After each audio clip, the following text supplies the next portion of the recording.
आमचे नवनवीन व्हिडिओ पाहण्यासाठी आमच्या ज्ञान मंदिर या चॅनलला सबस्क्राइब करा आणि हो बेल आयकॉन दाबायला विसरू नका। जय शिवराय। लक्षात घ्या मायबाप, खऱ्या अर्थानं अनेकांच्या जीवनामध्ये एक प्रश्न असतो की मी खूप कष्ट करतो, काबाड कष्ट करतो, रात्रंदिवस कष्ट करत राहतो, तरी मला यश मिळत नाही, मी यशस्वी होत नाही। तुमच्याही अनेकांच्या जीवनामध्ये हा प्रश्न असेल। एक दृष्टांत देतो म्हणजे समजणं सोपं होईल। स्वामीजींच्या जीवनातला एक फार सुंदर प्रसंग आहे। एकदा स्वामी विवेकानंद आपल्या मठामध्ये बसलेले असताना एक तरुण सकाळच्या वेळेला धावत धावत आला। स्वामी विवेकानंद आपल्या कामामध्ये मग्न होते। मठाच्या बाजूला असणाऱ्या चपाईवरती तो तरुण बसलेला होता। विवेकानंदांची नजर त्याकडे गेली आणि स्वामीजींनी त्याला प्रश्न केला, बाळा दुःखी दिसतोयस, कष्टी दिसतोयस, याचं कारण काय? तसं त्या तरुणानं विवेकानंदांचे दोन्ही पाय धरले आणि हमसून रडू लागला।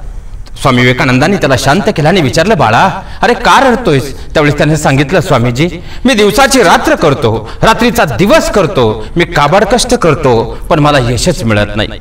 स्वामी विवेकानंदांनी मनोमन स्मितहास्य केलं आणि त्या तरुणाकडे पाहत उत्तर ते झाले, बाळा सकाळची वेळ आहे, माझं थोडंसं आश्रमातलं काम बाकी आहे, तू माझं एक काम करतो का?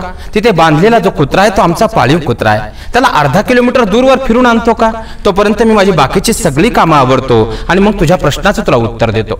तो तरुण स्वामीजींकडे पाहत राहिला, पण त्याला त्याच्या प्रश्नाचं उत्तर मात्र हवं होतं। त्यानं बाजूला असणारी साखळी सोडली आणि त्या पाळीव कुत्र्याला घेऊन तो अर्धा किलोमीटर निघाला। रस्त्याने जात होता, स्वामीजी आपल्या कामामध्ये मग्न झाले। 8 तासाचा वेळ निघून गेला आणि तो तरुण त्या हातामध्ये साखळी त्या पाळीव कुत्र्याची घेऊन पुन्हा मठाकडे येता करता झाला। स्वामीजींची नजर त्यावरती गेली तर तरुण अर्धा किलोमीटर फिरून येऊन आता त्या ठिकाणी उभा होता आणि कुत्र मात्र बाजूला धापा टाकत होतं। स्वामीजींनी त्या तरुणाला प्रश्न केला, बाळा अरे अर्धा किलोमीटर तूही चाललास आणि अर्धा किलोमीटर माझं पाळीव कुत्रा सुद्धा तुझ्या बरोबर चालत गेलं, मग असं काय घडलं की तू प्रसन्न दिसतोयस आणि हा कुत्रा मात्र दमलेला आहे? आणि त्यावेळेस त्या तरुणाने डोक्याला हात लावत सांगितलं, स्वामीजी अहो आम्ही दोघंही अर्धा किलोमीटर दूर पर्यंत गेलो, पण झालं काय, हा पाळीव कुत्रा ज्याची साखळी माझ्या हातात होती, हा रस्त्याने चालताना एखादं कुत्रा दिसलं की माझ्या हाताला जोरदार हिसका द्यायचा, धावत धावत त्या कुत्र्याच्या जवळ जायचा, त्याच्यावर भुंकायचा, त्याच्याबरोबर भांडायचा, पुन्हा माझ्या बरोबर यायचा आणि चालत राहायचा। रस्त्यात जेवढ्या जेवढ्या ठिकाणी याला दुसरे पाळीव कुत्री दिसली किंवा रस्त्यावरती कुत्री दिसली, हा त्यांच्याकडे धावत जायचा, इकडून तिकडून पळायचा, त्यांच्याबरोबर भांडायचा, पुन्हा माझ्या जवळ यायचा। आम्ही दोघं अंतर तर बरोबर चाललो, पण याने इकडं तिकडं धावाधाव केल्यामुळं हा दमलेला आहे। स्वामीजींनी स्मित केला आणि सांगितलं, बाळा हेच तुझ्या प्रश्नाचं उत्तर आहे। अरे यश तुझ्या अगदी जवळ आहे, यशस्वी होण्याचा मार्ग तुझ्या अगदी जवळ आहे, पण खऱ्या अर्थानं यशाच्या मार्गावरती येणारी असे आजूबाजूचे जे काही ध्येय धोरण आहेत, जी मृगजळ रूपी स्वप्न आहेत, त्यांच्याकडे तू धाव घेतोय, त्यामुळे तुझा स्वतःचा मार्ग मात्र तू विसरलेला आहे। तू यशस्वी होत नाही याचं कारण हेच आहे, यश तुझ्या जवळ आहे, पण येणाऱ्या आजूबाजूच्या मार्गांवरती तुझं लक्ष असल्यामुळं तू खऱ्या अर्थानं तुझ्या ध्येयापासून विचलित झालेला आहे, म्हणून तुला यश मिळत नाही। तू एखाद्याकडे पाहिलं, यशस्वी व्यक्ती पाहिला की त्याच्या मागे धावतोस, यशस्वी एखाद्याचा व्यवसाय पाहिला की त्याच्या मागे धावतोस, एखाद्याची वृत्ती पाहिली की त्या मागे धावतोस, त्यामुळे यशापासून अलगद दूर जातो। हा प्रश्न खरं तर तरुणाचा होता, पण तुमच्या माझ्या प्रत्येकाच्या मनात दडलेला आहे, आपण यशस्वी का होत नाही? अहो त्या तरुणाप्रमाणे तुमची माझी अवस्था आहे ना।